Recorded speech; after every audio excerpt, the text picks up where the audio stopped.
Hello, everyone, and welcome. This is the Music News Power Hour from the Music Industry City Broadcast Network. My name is Eli Window. We're going to get started here shortly with some headlines of the day.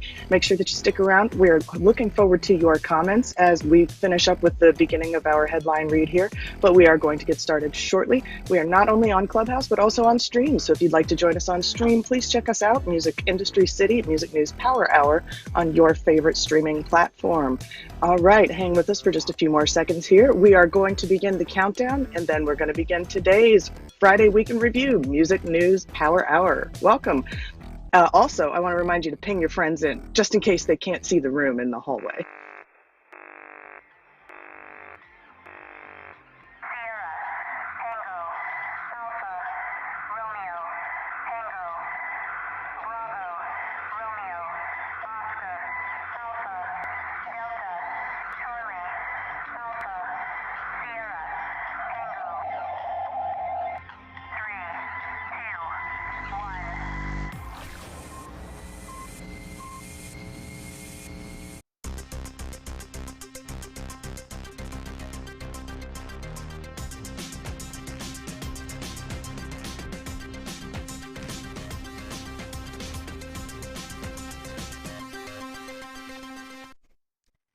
Welcome to the Music News Power Hour here on the Music Industry City Broadcast Network. And today we are going to talk about Tommy Boy Music acquired. Warner makes an acquisition. NFTs, well, what's a week without an NFT update? And festival updates. We're going to be talking a lot about what's going on around the world. And we're talking about music distributors prep for Apple's Spatial audio and Spotify. You know, we're not even going to call this the Spotify spot today, Eli. We are just going to talk about Spotify because we have two articles. One is Spotify is under House Judiciary Committee probe based on an article that, we were talking about earlier this week and last week. So it is the Week in Review, everybody. How you doing? Let's welcome my co-hosts, Eli Window and Angela Randall. How you doing? Cheerio, Angela. Hello from the rainy shores of the United Kingdom. Oh, wonderful, wonderful. Well, we have a lot of great articles that we're looking forward to today, but let's go ahead and jump right in with both feet. Let's start out with this day in history. On this day, June 4th, 1990, we remember the death of American punk rock singer Stiv Bators of the Dead Boys and the Lords of the New Church, who died after being hit by a taxi in Paris, France. Bators had been out drinking when he was hit by a taxi while crossing the road. He was taken to hospital, but left before seeing a doctor. He died in his sleep, unfortunately, as a result of the concussion. In memory. Also in memory, from this day in 2012, we remember Herb Reed, bass singer and founder member with American doo-wop group The Platters, who died aged 83. And on this day, 2020, Steve Priest, the bassist and co-founder of glam rock band Sweet, died at the age of 72 in memory. Also in memory, from 2020, we lost English musician, songwriter, and record producer Rupert Hine, who died on that date at the age of 72. Moving on, birthdays today. Born June 4th, 1944, Michelle Guillaume from American folk rock vocal group The Mamas and the Papas. And born this date, 1954, Raphael Ravenscroft, musician, composer, and author. Ravenscroft played the sax riff on the Jerry Rafferty hit Baker Street. He was only paid £27.50 for the Baker Street session, and it has been reported that the check bounced and that it was kept on the wall of Ravenscroft's solicitors. By contrast, the song is said to have earned Rafferty £80 million a year in royalties. Also born this day, 1954, Jamaican singer, producer, and broadcaster Mikey Dread, who was one of the most influential performers and innovators in reggae music. And born this day, 1990, happy birthday to Zachary Farrow, drummer from the rock band Paramore. Moving on this day in history, June 4th, 1942, Glenn Wachtlis landed Capitol Records in the U.S. The label became home to such artists as Frank Sinatra, the Beatles, the Beach Boys, Eddie Cochran, Gene Vincent, Bobby Darin, Dean Martin, Glenn Campbell, Steve Miller, Dr. Hook, Bob Seger, Tina Turner, Hart. Oh my gosh, need we go on? He was the man who invented the art of record promotion by sending copies of new releases to disc jockeys, common practice for a very long time, and that's something that he began on this date. Also on this date, 1992, the U.S. Postal Service announced the results of a poll conducted to see which picture of Elvis Presley should be used on a commemorative stamp. The young Elvis beat the somewhat older and larger, Vegas Elvis in the poll. On this date, 1997, Jeff Buckley's body was discovered floating in the Mississippi River. Buckley had disappeared when swimming on May 29th in Wolf River Harbor while wearing boots, all of his clothing, and singing the chorus of Whole Lotta Love by Led Zeppelin.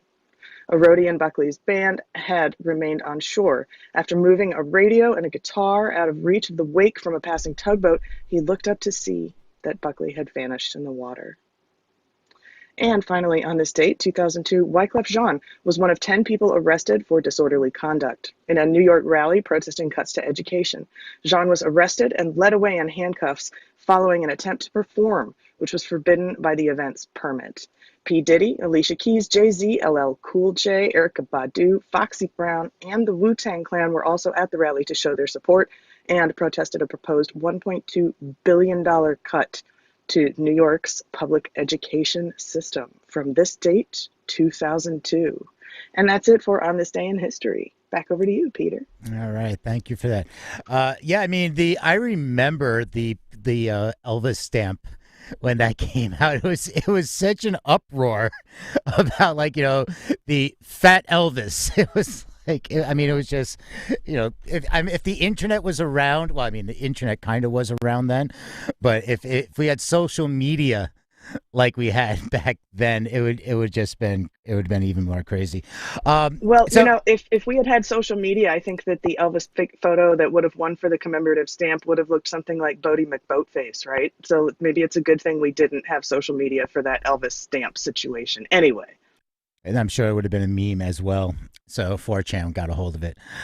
Yeah, I mean, this was a big week in the history. I mean, a lot in the history of music. A lot of great people passed away, in the past week, in history, and Jeff Buckley. When I saw the announcement, this was the day that they found his body.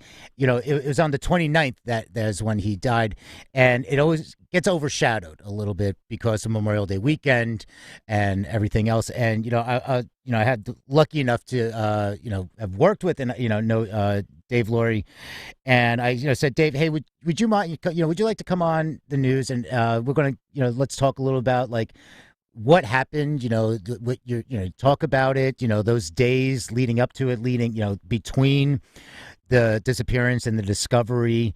And, Dave, kindly agrees, like, yeah, let's talk about it. So, Dave, thank you for joining us. And we're going to, before we get into, like, the full news, we'll have a little chat. And again, if anybody has some questions, we'll keep it quick for some Q&A. But if you want to have, if anybody has questions, just feel free to raise your hand. And Dave, thank you so much for, coming on and, being open and to talk about this, because as you were managing at the time, and as from the story that I hear and know, is that you were in Dublin, you got the phone call at like 5 a.m.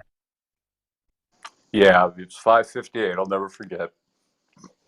Yeah. So could you talk about leading up? I mean, you talk about the career and everything that he's done. Let's talk about when you first met him. Let's find what was it like when you first met him? Well, it's in my book I just recently released, Jeff Buckley from Hallelujah to Last Goodbye. He was 45 minutes late, and I literally threw my bio down and walked out on him. I hadn't seen him perform, but Columbia kept pushing me to manage him. And he walked outside St. Mark's in the Village, and it was a Sunday morning, and he said, you're the only person that hasn't kissed my ass. And I told him, if I were you, I'd be worried, because this industry is going to chew you up and spit you out. And then he said, can we go talk? And at that point, he started talking everything from heavy metal, because I used to manage metal bands in the 80s, to Pakistani singers. And I said, well, I should probably listen to what this guy's doing. Yeah, I mean, the story, the different styles and everything. And, and the difference, he was touring, and then, Sinead's in New York City, that was his spot. I mean, talk about a tiny venue. People, it was so crowded. It was like he would be playing up against the wall, and people would be entering, trying to squeeze past him while he was playing to get in there. Yeah, there's nothing on that street. And there'd be limos lined up with record company executives, and some of them, like Clive Davis, were actually looking through the glass window because they couldn't get in. Yeah. So, and that, I mean, it was massive what was happening. It was just this wave.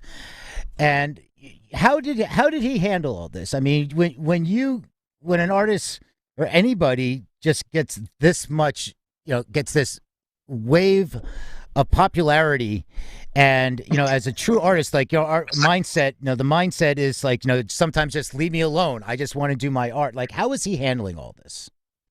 Well, you just nailed it. Just let me handle my art. The first trip I took with him to get to know him, so I could put together a marketing plan for Columbia. He said, "I don't want my songs in TV or film. I don't want to do any major TV shows. I don't want to be a cover on any magazine. I want to do it one fan at a time." And my thought process was, "Oh, this is going to go down well at the record company." And what was those negotiations like? I mean, when you talk about, like, this type of artist, you talk about these major labels and all the people that are involved in it. How Well, the were good news receptive is to them for when autonomy? you're when you're a priority artist, the good news is you're a priority artist. The bad news is you're a priority artist. So everybody has to talk about what they think should be done. And I remember doing the marketing plan, talking about touring.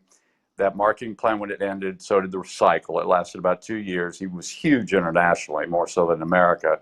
And I remember sending it down to Steve Berkowitz and the marketing team at Columbia. And when we showed up for the meeting, Jeff and I, they said no, no, no, no, no, no, no. And then when we came back for the marketing meeting, they had it on Columbia stationery. It was exactly the same marketing plan. And then when we got done, Jeff and I walked out, and he punched the wall next to me, and he said, "That was our marketing plan." I said, "Jeff, I'm like the president of the United States. My job is to get the bill passed through Congress. We just got the bill passed through Congress, so quit worrying about how it was done." So because it was a lot of tour support. My goal on record one was to get him off tour support worldwide, and he was carrying full production worldwide by the time that cycle ended for the album Grace, and he was making money. And that's pretty good accomplishment for a first album release. I mean, what an album! I mean, it's his first album, one and only album. I mean, one of the greatest songwriters. That album. Many multiple media outlets that have it, like, top 100, top 500 greatest albums of all time. Songwriter, greatest songwriter of all time. He's up there, considered some of the best albums of the year, of the decade, and everything. Talk about some of this touring. I mean, I remember I was reading, talking about, like, Roskilde. Was it Roskilde, where it was 100,000 people, made it seem like an intimate setting. That was Glastonbury, and Glastonbury. that's what Okay. yeah, there was over 100,000 people there. And the people that had heard about Jeff but never listened to him, he'd go into one of his softer songs, and the whole crowd would be hushed. And I'd never seen that before. And what was his thoughts on, like, playing the large venues as opposed to playing, a small venue? Was it, I just want to play? Was it, there was preferences? How did he feel about all the touring? Well, he knew it was one fan at a time, and I told him at the beginning, then, we're going to have to do Europe, come back 2 weeks later, do America, then do Japan, then do Australia, then back to Europe. And, this was going to be a lengthy process. It was going to be tiring. So he knew what was going on.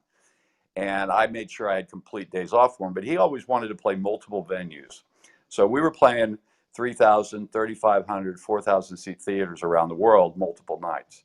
And he preferred that over playing the festivals. The festivals he liked because he got to meet artists that he really respected backstage. Yeah, it's so as we come into this period of time, leading up to what was, going in his mind. I know, like, in the book you talk about it, in some other interviews, he was looking for quiet. He was in this mindset that almost like, I just want everything to stop. I need my peace. He started doing, as you say in the articles, saying, like, some erratic, like, he wanted to, change careers. Well, he wanted to be a beekeeper at the Memphis Zoo. That's where he was recording. And I thought that was kind of strange when I heard he dressed up in a suit. And then he wanted to buy a house that wasn't for sale, then a car that wasn't for sale. He did get diagnosed, Joan Wasserman, his girlfriend, for bipolar. I was over in England at the time doing a tour with Cattell Kennick, who was on Electric Records. They both knew each other. And I I called him before I left the States, and it's the only time he never called me back because the accountant called me up concerned that he wasn't acting right. But I didn't get any indication from the tour manager or anybody else down that something was wrong. In fact, what's really sad about it is we'd always talked about being popular because he was afraid to be on covers of magazines, stuff like that. I said, but all your idols, Bob Dylan, Bruce Springsteen, all these people, they're popular. Popular means that you're popular. It doesn't mean you sold out. Because the village artists would always say, oh, you signed to a record company, you sold out, a major record company. And he told me the last time I saw him 2 weeks before he died, he left my house, and he said, Dave, I'm not afraid to be popular. And that's the sad part, because the album had hits on it, if they were produced correctly. Speaking of that, Dave, I just wanted to chime in. This is Angela over in the UK. It's pretty well known and well documented that Meltdown was Jeff's last performance, at least on these shores. And there was some discussion. I know Elvis Costello was talking about potentially producing the second record or producing some tracks for the second record. I wondered if you could shed a little more light on what was sort of in the works for that at that stage. Well, he went through a lot of producer meetings, and it was actually, he picked Tom Verlaine, and I thought he picked Tom Verlaine from television more for a guitar sound because, you listen to Eddie Van Halen or, Page, they all have a unique sound. But it wasn't working out with Tom, and in fairness to Tom, the songs weren't ready. Matty, the drummer, had left. They were bringing in drummers that I was better than they were. And I told Jeff to finally call Matty, the original drummer, to come in and record the record, which he did, I found out.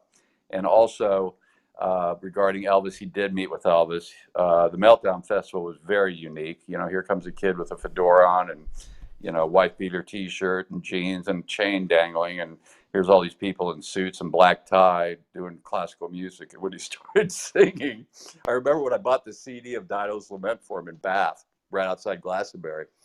And a guy said, who's it for? I said, oh, my male artist. He said, no male can sing this.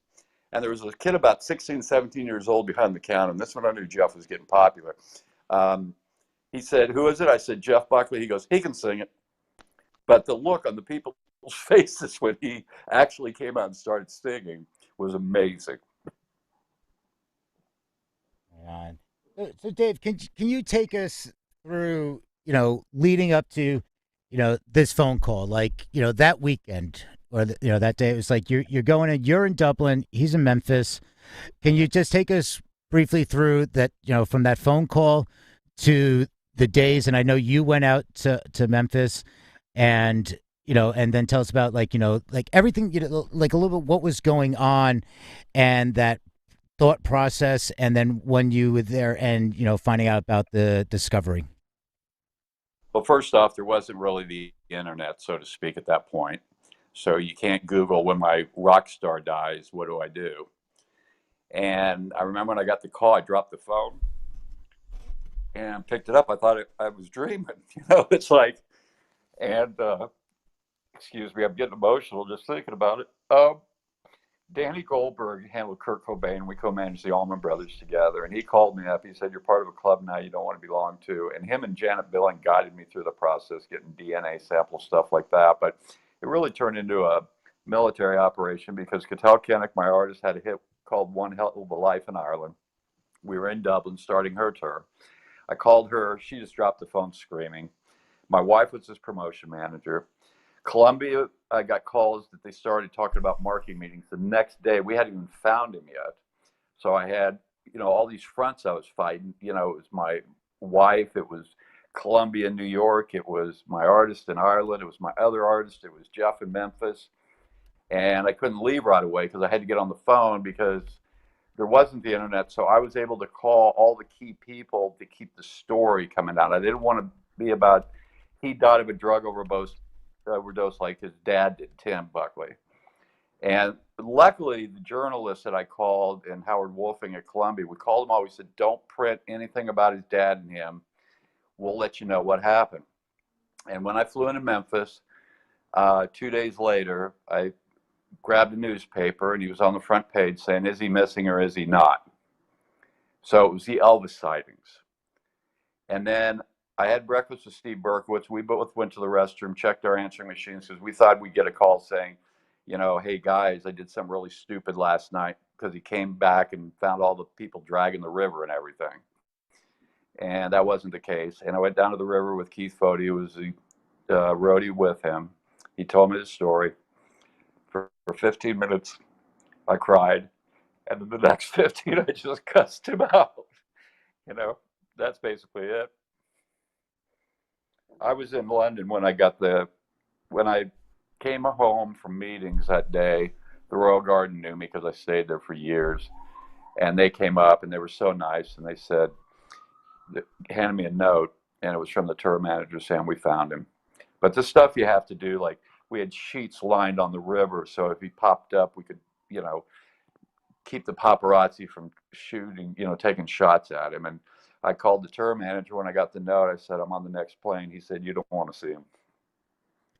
Yeah. So, Dave, Dave, we really appreciate it. I know how hard this is. This is family. This is a family member to you.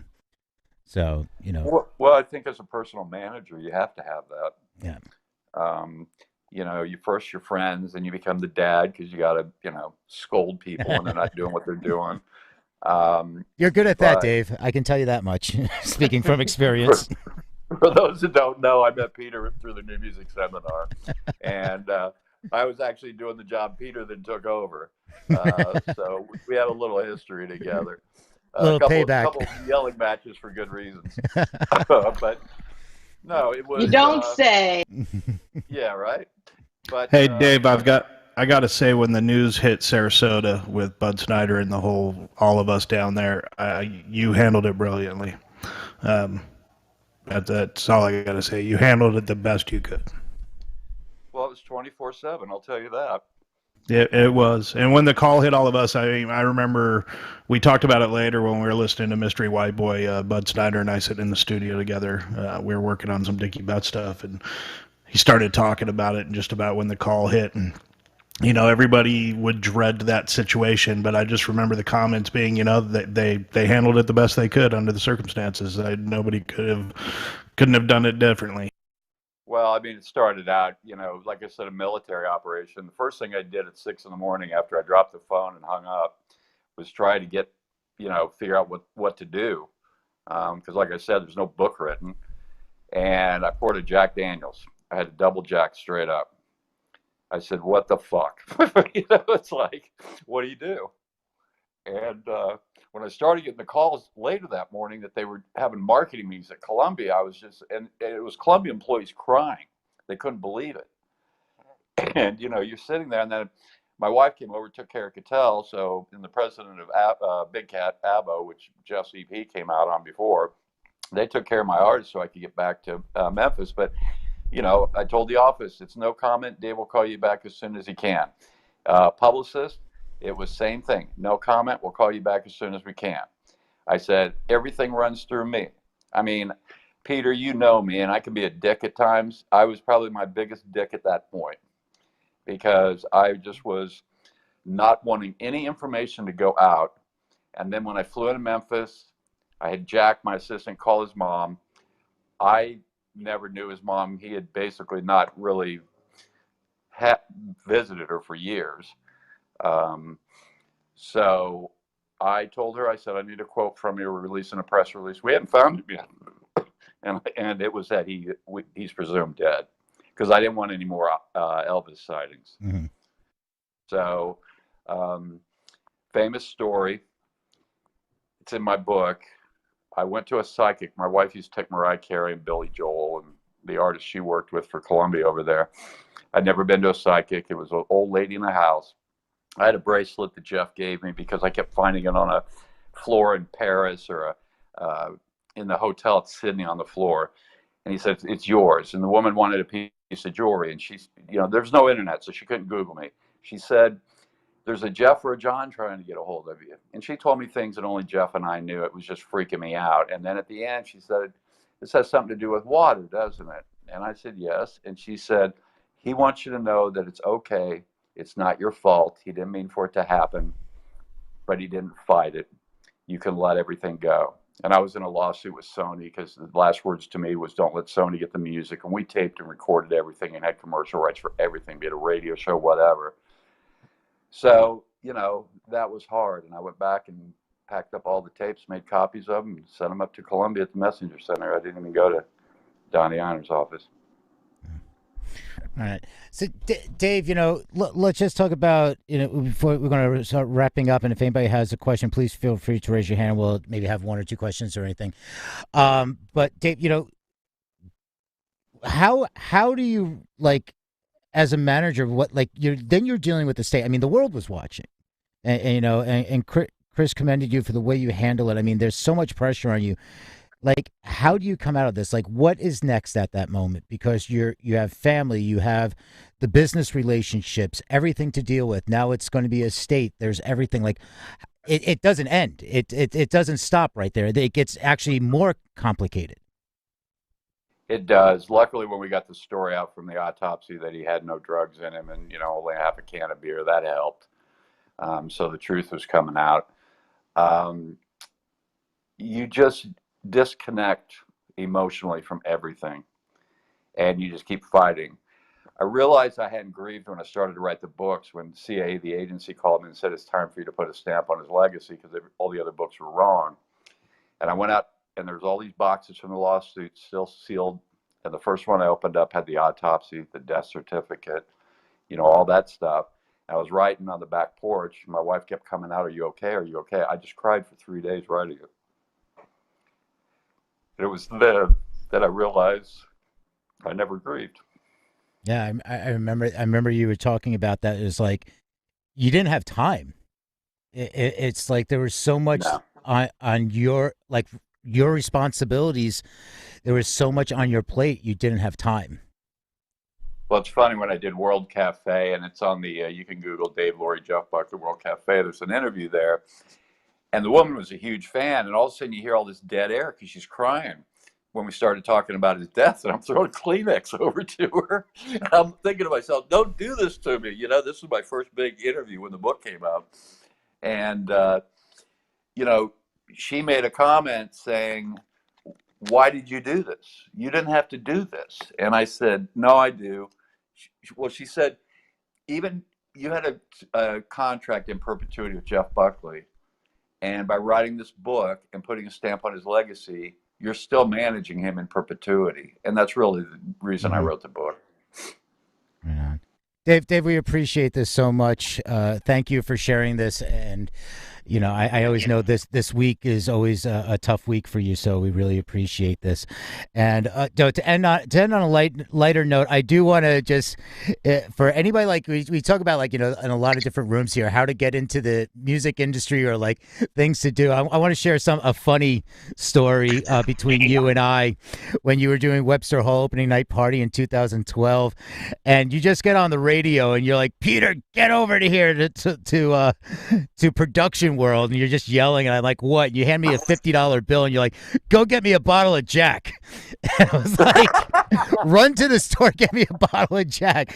And here's the thing, and here's the takeaway. Like, I came back, and this was like the first, I've been experienced in the industry, so I wasn't like an intern or anything. I just happened to be, but when I came, ran to the store, and I got a bottle of Jack, and I went up to the bartender. I'm like, "Give me 5 shot glasses," and he just hands me 5 shot glasses. When I came back over to you, I had the change in the shot glasses. I handed you the bottle, and then I handed you the shot glass, and you're like, "Oh, somebody here actually thought that, I need to use shot glasses.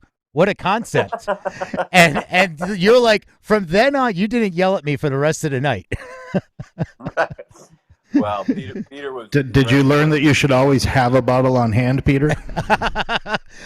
Thanks, Good Kristen. production assistants.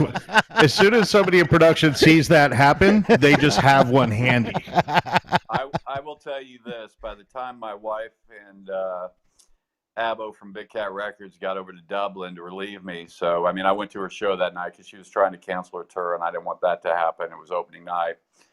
I was so ripped when it came to her show. Luckily, I knew all the journalists and that, but I started drinking. Like, the call came in at 5:58, and I think I had my first shot at 5 after. And, Jack helped me get through that. I'll tell you that. I know that's not a good thing, but, God bless Jack Daniels. Yeah, right on. Thank you, Dave. Thank you so much. We really appreciate this. Blessings to you and for everything that you've done. And check out the book and everything. What was the name of the book again? It's Jeff Buckley, From Hallelujah to the Last Goodbye. It was written with me and a UK journalist with Angela might know, Jim Irvin, who was the editor at Mojo Magazine for years. I am a fan slash internet friend of Jim's. He works with a band I love based in my town over here called Nothing But Thieves, who are massive Jeff Buckley fans and are very Yep. clearly influenced. So carrying the torch, Jim, is over on this side of the pond. Thanks for being here, Dave. Yeah. No problem. Thanks for having me, guys. All right. Definitely. Thank you, Dave. I remember all the hours sitting with Danny and Frankie Toller and Bud Snyder and everybody and just reliving some of that old music. So I look forward to the book. Thank you. All right. All right, thank you again, everybody. All right, we are going to mix things up and get into the news read now. And this is where we scour the World Wide Web for articles and news headlines that we feel should be open for discussion. We're going to begin those reads in just a moment. And what we're going to do is, because it is the week in review, I have a couple quicker, shorter articles. If you want to see all the articles and you want to follow along with all the headlines, articles, we have them in our show notes, and that is at musicindustrycity.com. If you go to musicindustrycity.com, you can click on the graphic that says show notes, and that will take you to all the headlines and articles. So with that being said, let's get to it.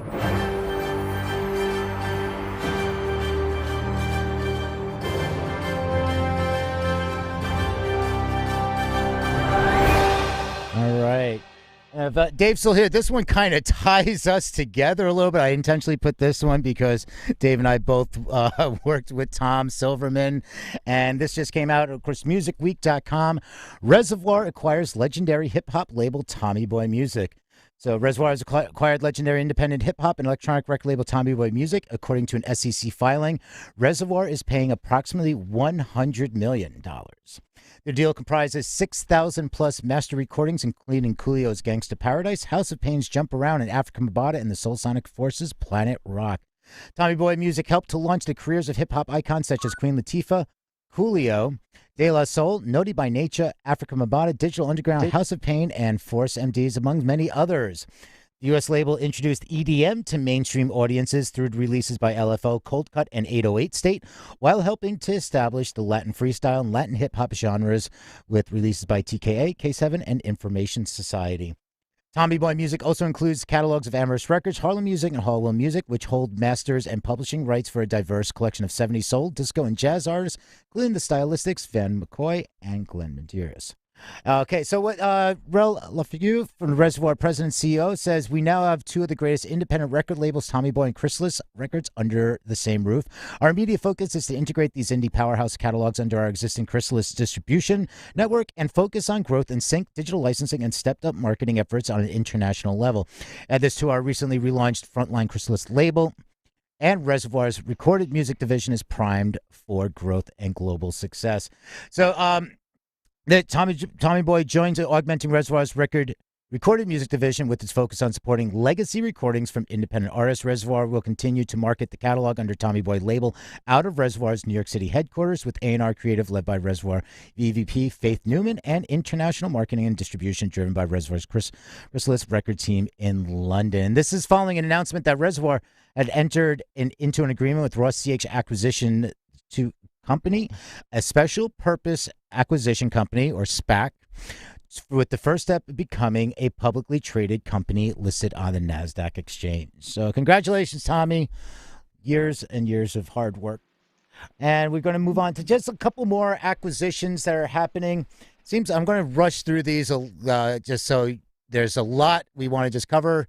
And this one is from Music Business Worldwide. Warner Music Group Inc.'s strategic global partnership with music technology company SongClip.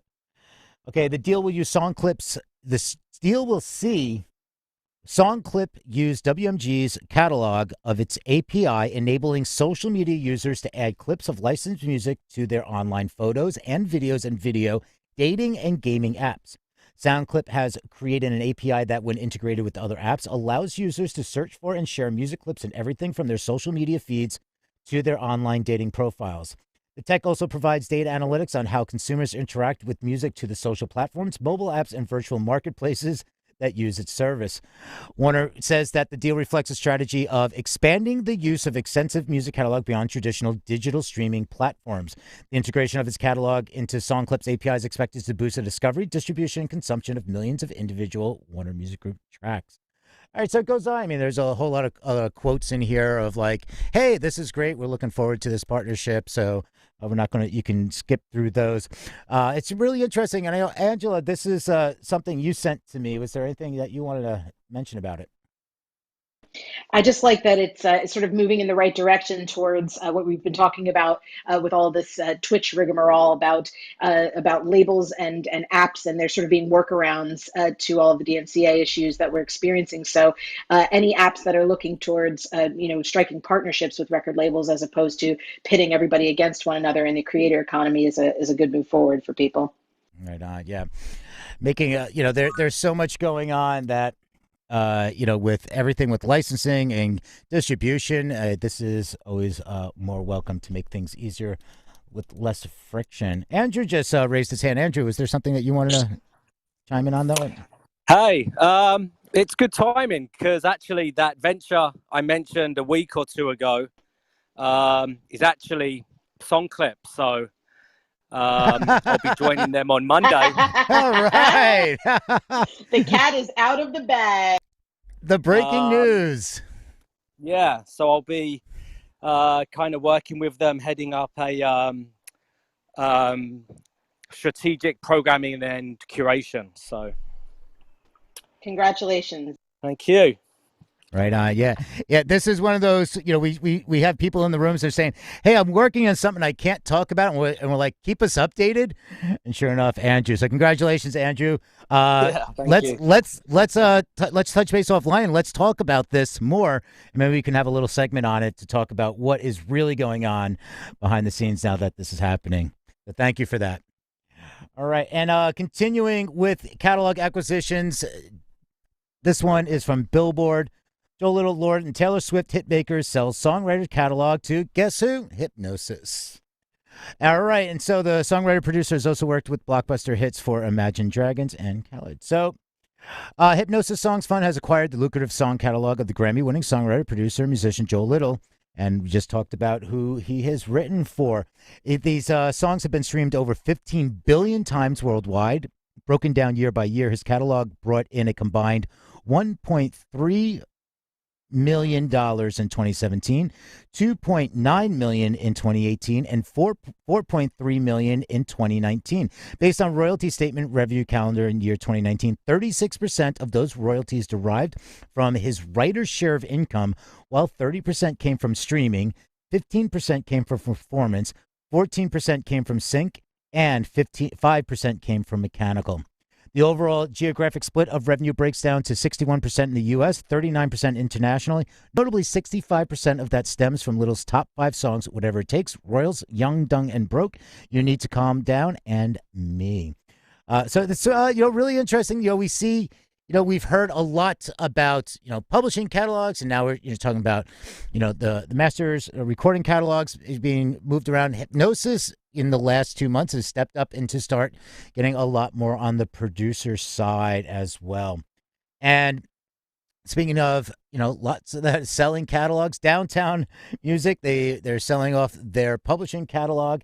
And what we have here is this talking about they're setting up a new unit to pursue new market opportunities. This is a complete music update. And so they've announced the launch of a new central department within the business that will lead on the firm's new marketing strategy, or in the words of an official statement, quote, be responsible for unlocking growth opportunities for Downtown in both new and existing global territories.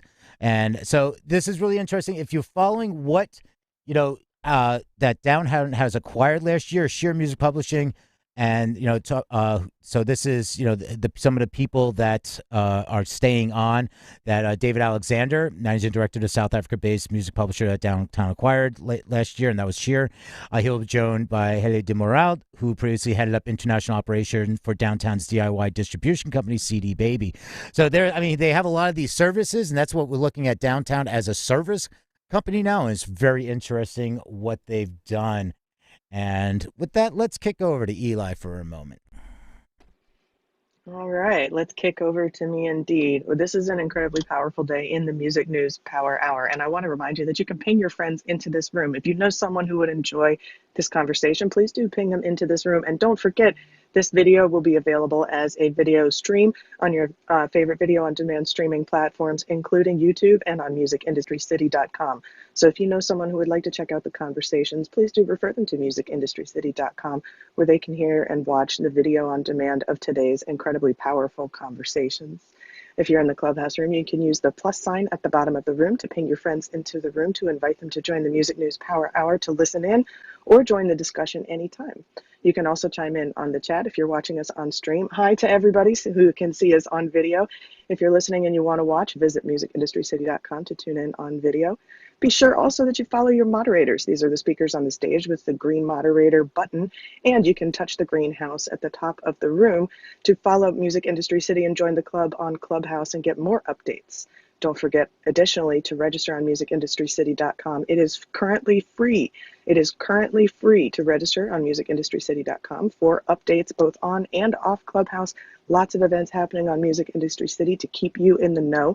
But here at the Music News Power Hour, we are joining you each and every weekday, Monday through Friday, from 12 to 1 Eastern, both on Clubhouse and on stream worldwide.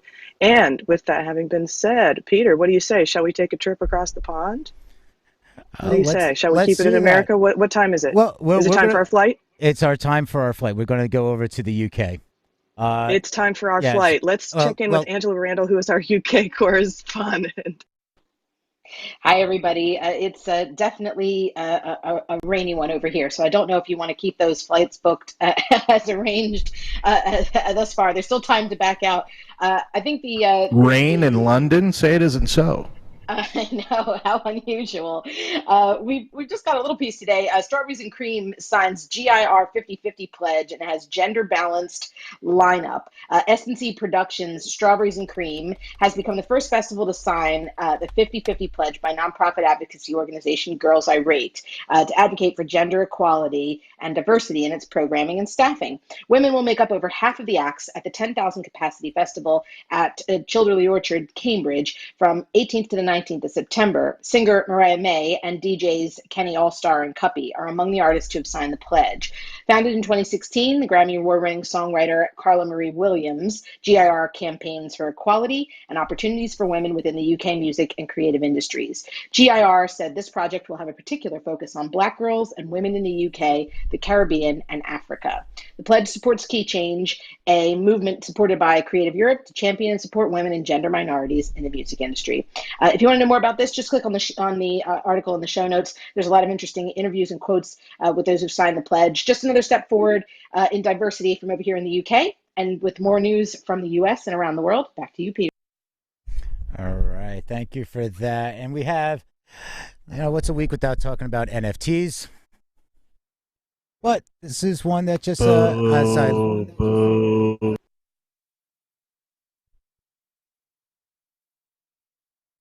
as I like to bring up about NFTs is, to pay attention to what you're getting involved in.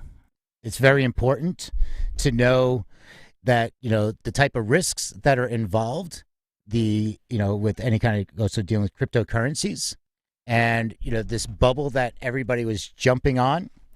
And what we're looking at, this is from Cointelegraph. So if you want to actually learn more and hear about and learn about crypto and NFTs and blockchain, I suggest also paying attention to sites like Cointelegraph. That's where they're focused on. So instead of hearing about NFTs through music sites and media, look at it from the source. And the title of this one is NFT Sales Down 90% Since Market Peak. The sharp decline in NFT sales and wallet activity has some people proclaiming the death of the non-fungible token space. The non-fungible token wing of the crypto space has declined even more rapidly than the broader market in the past month or so after sales of NFTs sank 90% since they peaked in early May. Data provided by Protos paints a picture of an NFT market in the midst of an implosion as sales across all categories continue to decline rapidly. After $102 million worth of NFTs were sold in a single day on May 3rd, just $19 million worth were sold in the past week. Over $170 million worth of NFTs were sold in the 7-day window on either side of the market top, equating to a near 90% decline since then. The number of NFT wallets showing any signs of activity on a daily basis is also down 70% since early May, after falling from 12,000 units to 3,900. NFT sales and wallet movements were down across the entire range of token categories, spanning gaming, decentralized finance, collectibles, art, utility, metaverses, and sports. Crypto collectibles were also the most purchased NFTs during the market peak and remain so today, having declined just by 66% in the past month. The second most popular NFT category relates to sport tokens, which showed the most resilience during the market drop, with active wallets having declined just 55% since early May. It goes into, pros and analysts were quick to conclude that the NFT bubble has already burst. They wrote, quote, all things considered, the data suggests that the NFT bubble lasted just 4 months and it popped about this time in May. It's here. It's going to be, there's going to be some kind of correction once people start figuring out how to use this more in a more logical way, as opposed to just going for the shiny new object. The other thing to pay attention to is, if you're looking at these type of articles, especially in like Cointelegraph and those, they talk about breaking down the sectors, and you really see what's going on. And they're talking about like the secondary market is already there. There's no secondary market practically. To summarize it, people were saying, all right, we're going to buy this, and they're flipping it, and it's not, nobody's buying. So it's like trying to get that, the big old people, the money, the celebrities with the pump and dump. And that's what is happening. You're seeing this. So, just pay attention to it. And with that being said, why don't we just talk about Lil Dicky's song, his first ever music publishing NFT. So this is an interesting take as well. The highest bidder for a new income-producing NFT will receive a cut of all future mechanical, public performance, and sync royalties for Lil Dicky's 2015 hit Save That Money. Spearheaded by Royalty Exchange, the world's largest platform for buying and selling royalties, the first ever music publishing NFT allows investors to buy music catalogs and songs using the Ethereum cryptocurrency, bringing real value to the NFT marketplace. While NFT artwork and collectibles are often difficult to value based on speculation and scarcity, Royalty Exchange's new RXT has an actual underlying value tied to a stream of royalty income collected by the NFT owner upon purchase. The first token for a cut of Lil Dicky's Save That Money will be sold via auction, opening bids on June 7th at 11 a.m. The winning bidder will generate income every time the song is streamed, sold, broadcast, or licensed. The royalties will be paid every quarter in Ethereum, which can be converted into fiat currency like the US dollar or held as cryptocurrency. While converting virtual cryptocurrency into asset-backed investments delivers real-world returns, Royalty Exchange also believes the new RXT will increase demand for music royalties by providing stability and diversifying the market. Again, this is going to be really interesting to watch out for. Royalty Exchange. This is in the Royalty Exchange's wheelhouse of what they currently do with their business model. So, again, I mean, how is this getting paid out? It's all, you got to see what's in that contract. This thing is about, if he owns it, can he do this? Is it the publishing? Like, how is all that tied together? Because there was, the artist, there's an artist that said, hey, we're going to sell this, and you have the buyer has the opportunity to burn the original. We'll burn the original if you want to buy this NFT. And then their estate, Jean-Paul Vasquez said, and the estate said, nope, we're taking this off. No, you can't do that. So there's different copyright issues to deal with. So make sure everything is on the up and up. And we are going to move into quickly. Let's talk about around the world. Again, all these articles are in the show notes, musicindustrycity.com. Click on the show notes. Austria prepares for July reopening, and the country's vaccination program success will allow coronavirus-free fans back into indoor and outdoor events. And this one is going on to the next one. Okay, let me refresh that browser there. The UAE will require proof of vaccination for live events. So venues in Dubai, Abu Dhabi, and the UAE's 5 other Emirates must ask for attendees' vaccination status to reopen at full capacity. And then we go over to the Welsh government permits outdoor events to resume. This one says outdoor concerts, festival, and sporting events can resume in Wales from June 7th. The Welsh government has confirmed. However, there has been no update on when crowds will be allowed to return indoors. Restrictions permit up to 10,000 people seated or up to 4,000 standing at an approved outdoor event. Welsh Government First Minister Mark Drakeford said the decision was made as the risk of infection is, quote, slightly less outdoors than it is indoors. This is why we are phasing in the changes in this 3-week cycle. All right. And then we go over to some more festivals. And this one is on EDM Tunes. Festivals are allowed in the Netherlands in July. So the festival season 2021 is becoming a real possibility for Europe again. Today, the Netherlands is announcing that it will continue reopening earlier than planned. It will reach steps 4 and 5 in the formal reopening plan. June 30th will begin step 5, which means that large events and festivals can happen without entrance tests. Clubs can reopen under certain conditions with access to tests. Large festivals can continue with entrance tests, and 75% capacity will be allowed. As you may know, the Netherlands plays host to a number of major summer festivals, so it'll be welcome news. All right. With that being said, we're going to move on to Apple and Spatial Audio and what they're telling the distributors. So check with your distributor if you're ready to go and start uploading this new style. And so this one is in 9 to 5 Mac. Apple has briefed indie distributors on enabling spatial audio. Here's how to prepare your tracks. So it goes in deeper here. What the big thing is the Dolby Atmos. It talks about it isn't a new technology for music producers, but Apple's music support for Atmos-powered spatialized audio streaming is. While it already said thousands of tracks mix and master in Dolby Theater-like 3D multi-directional playback technology or production suites like it will be available to launch next month. It begs the question whether or not everyone will be able to create their own spatial audio songs for Apple Music or not. All right, so it goes on, and they're talking about DistroKid's plans to be the first distributor to enable Apple's new lossless and spatial audio formats for independent artists.